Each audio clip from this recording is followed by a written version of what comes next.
Welcome to episode 69 of the 3am Fear podcast.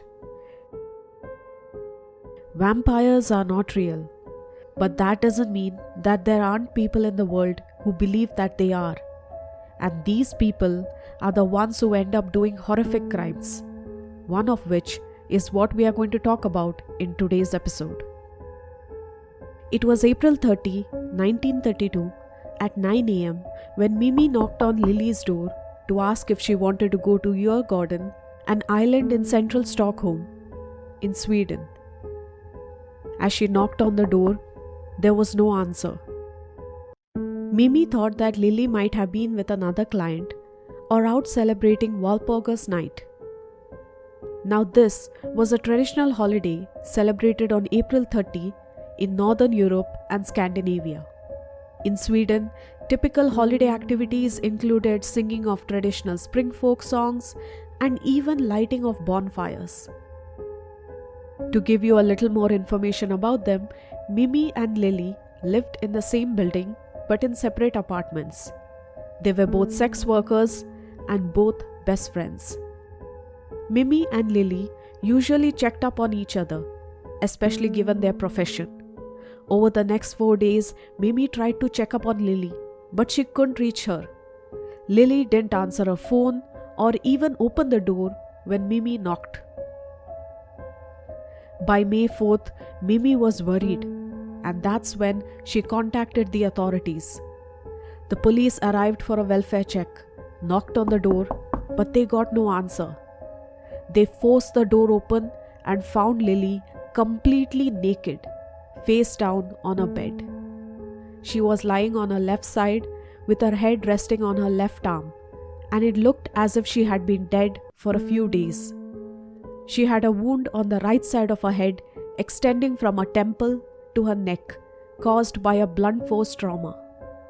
There was no sign of struggle, and so the police theorized that the killer must have struck her from the back with a blunt object. Along with this, they were horrified when they found a used condom, suggesting that the attacker had sex with her before he killed her. This is her story.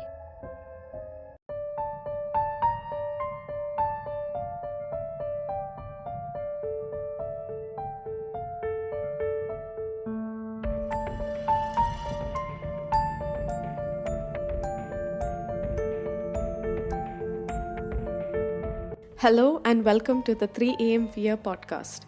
I'm Nikita Ferrao, mystery and thriller author. On this podcast, I talk about real crimes and real people. Due to the graphic nature of some of this content, listener discretion is advised. You can find the episode show notes on my website 3amfear.com. Let's get started.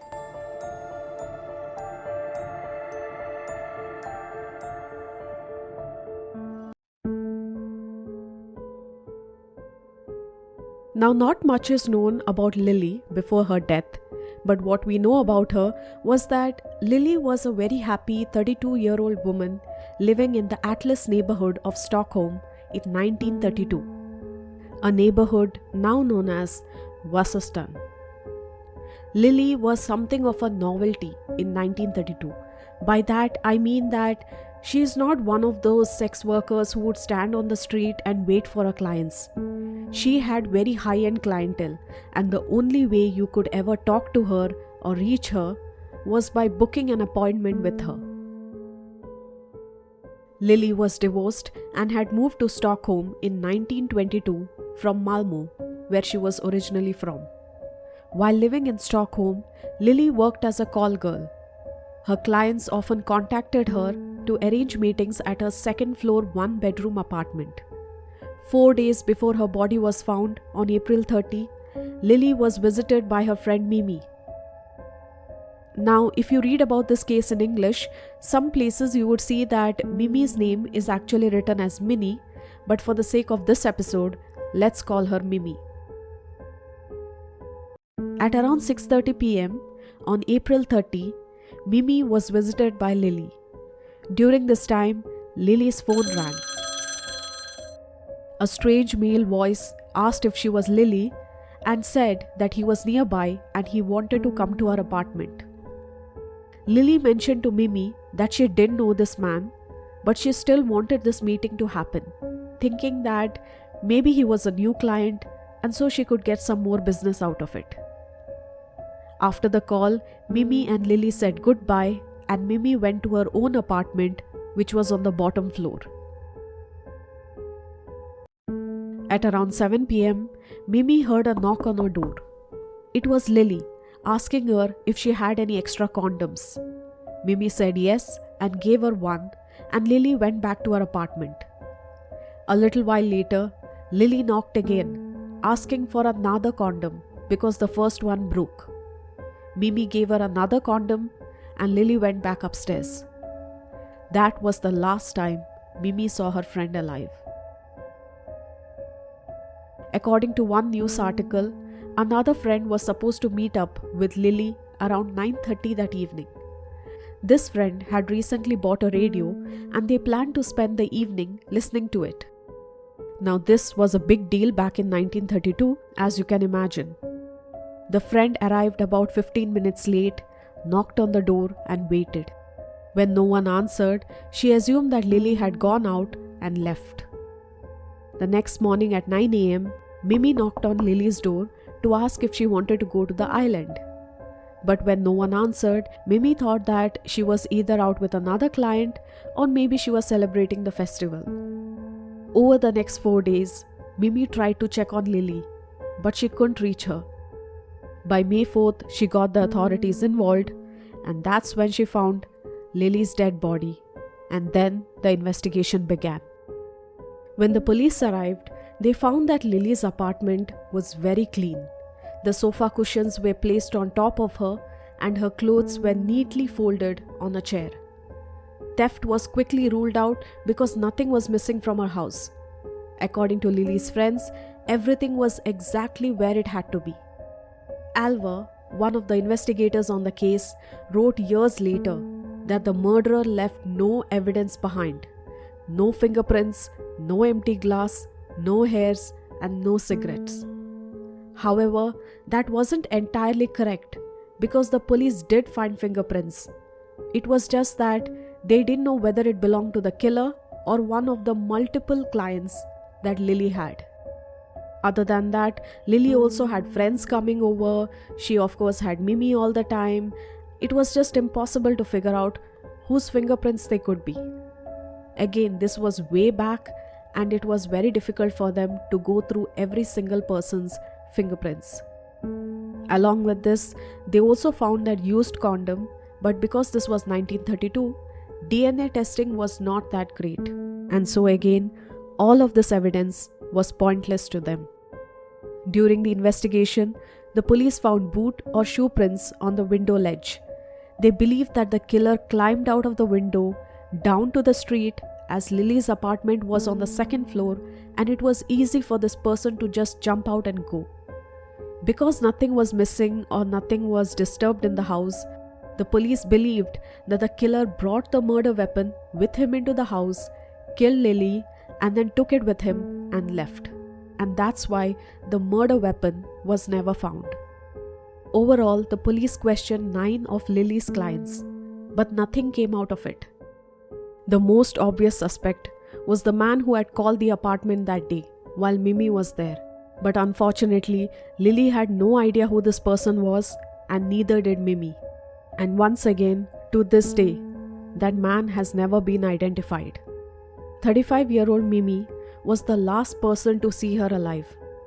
As I had said about Mimi and Lily's job, it was not unusual for Lily to come to Mimi's apartment and ask her for condoms, even if she was naked. And so when Lily came asking that day, Mimi didn't think anything about it. She handed over the condom and Lily left. There are so many theories about what happened to Lily. One theory is that the killer was a drifter and was only in Stockholm for a short period of time. Another theory points to a police officer because of how clean the apartment was. Nothing was moved around, clothes were neatly folded, and of course the police would know that DNA testing was not available or it was not that great, and so if anything happened, no one would be caught. So this could have been the perfect crime. for a police officer. It was also believed that because of Lily's profession, there were a lot of predators who targeted such people. One of the most popular cases was Jack the Ripper, who preyed on ladies of the night. This was just 40 years before Lily's murder. Some news articles called Lily's case a sadistic crime. Another theory involving her line of work suggested that Lily met with this new client that night and then she died. Evidence showed that she had engaged in sex before her death. So the theory was that this new client had some sort of a sadistic streak, and while performing sex, he ended up killing her. Lily's murder remains a mystery with so many unanswered questions, and there are so many theories. Maybe Lily's killer was someone who got pleasure from violence, and one night he just ended up taking it too far. Now, we can't overlook the fact that Lily was once married. I checked through various sources and I couldn't find any information to whether her ex-husband was contacted and questioned or not. Now, the statute of limitations for this crime ran out in 1957, 25 years after Lily's death. Now, let's talk about the vampire connection. Why is it called the Atlas vampire case? Despite how brutally she was murdered, there was only a small amount of blood that was found. Lily was found lying face down with some blood dripping from her head to the bed and then onto the floor. The police found a gravy ladle in the sink, and according to the reports, a bloody towel was also found. The ladle was ruled out as the murder weapon because it was too light. But what made this ladle stand out was that it was supposedly filled with blood, as if someone had been using it to catch the blood that was dripping from her body and then drink from it. Now it almost seemed as if the murderer drank Lily's blood. It's just that the police couldn't figure out whether all of her blood was drained or it was just one sip. That was the only thing they didn't know. But it was definite that this murderer had caught Lily's blood and mostly sipped on it. Given the news about the ladle, the possibility that the killer drank her blood, and the place name Atlas, the press ran with it, and all over the papers you could see the news. There was a vampire in town, the Atlas vampire. That's what the press named him. Now, talking about the murders, there were just too many suspects. In 1932, Stockholm detectives faced a tough problem. There were many women named Lily, especially in the Atlas area. Lily's apartment was next to a neighborhood which was notorious for its prostitutes, and there were many assaults and murders that were taking place.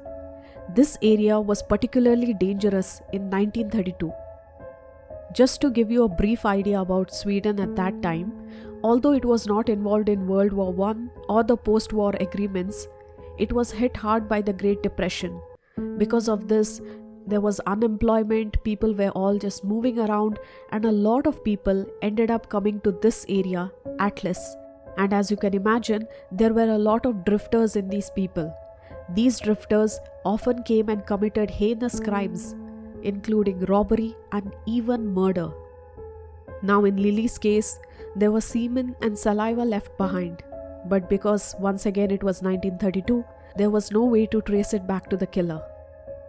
Another thing that I noticed was that even though Lily was brutally murdered, her blood was drained, and this person may have drank her blood, the whole place was very neat.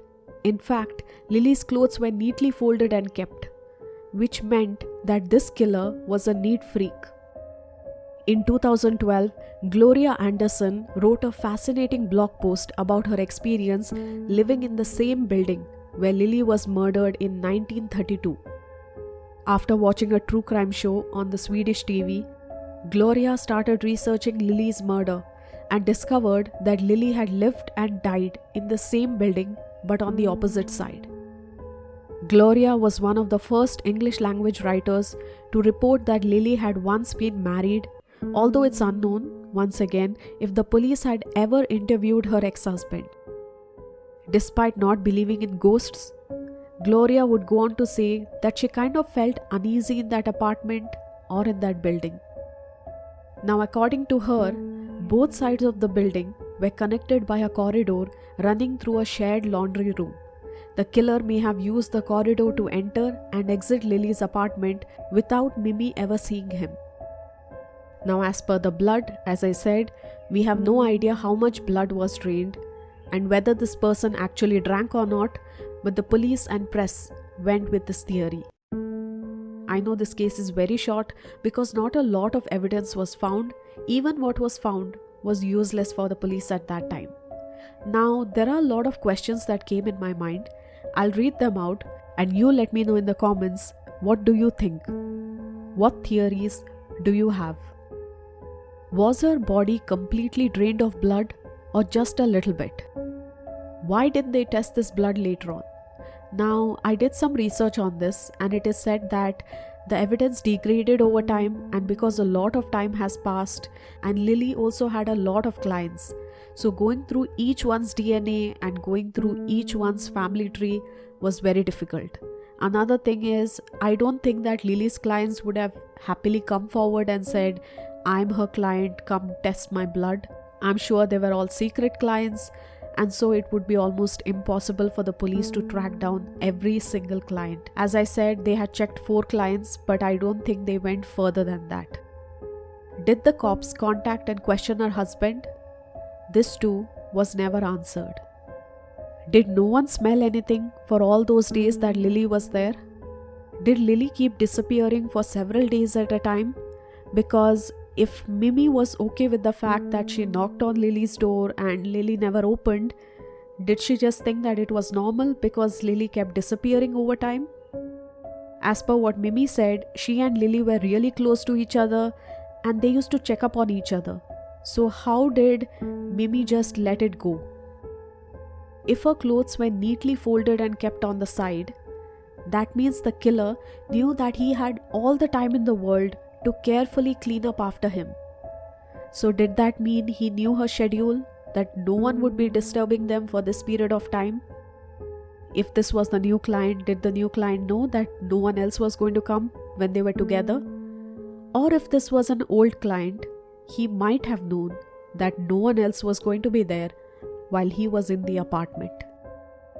The last question is a little bit of a disorder, that is, could it have been Renfield syndrome? Now, according to case history reports, it is said that Renfield syndrome is something that gives its patient a feeling that they are a vampire. It is also called as vampire syndrome. Now, if someone is suffering from Renfield syndrome, it is said that they believe and act as if they are a vampire. A patient with this syndrome could experience an excitement after puberty. They could have a sense of sexual arousal. Throughout adolescence and adulthood, they have this excitement and this need for consumption of blood. I'm not going to go too deep into this, but basically you can understand that a person suffering from this condition thinks that he is a vampire. Now, because the killer was never caught, we don't know whether this person was suffering from this syndrome, or it was some sort of a sexual fantasy, or it was an accidental murder. This also does not explain the blood in the ladle, so unfortunately, Lily's case might never be solved. But I would like to know from you, what do you think? Please let me know in the comments, what do you think? What could have possibly happened to Lily? A big thank you to all my fellow listeners who have been listening and supporting this episode. Your reviews, your listens mean a lot. If you love this episode, if you love the stories that I put out, then please do leave a rating on whichever podcasting platform you're listening from. It would really mean the world to me. Other than this, I also have a YouTube and an Instagram page. I'll link it in the description. Do check it out. I have different stories on Instagram, and I'm planning to put out some short horror stories on YouTube. So do subscribe to my YouTube channel and stay tuned. I am also an author, love fiction stories. If you want to check out my free fiction book, I'll link it in the description. I'll also link my other account in the description, where I talk about fiction writing, travel, and I also will soon start sharing fiction stories. So stay tuned. So do follow me there. Thank you so much for everything.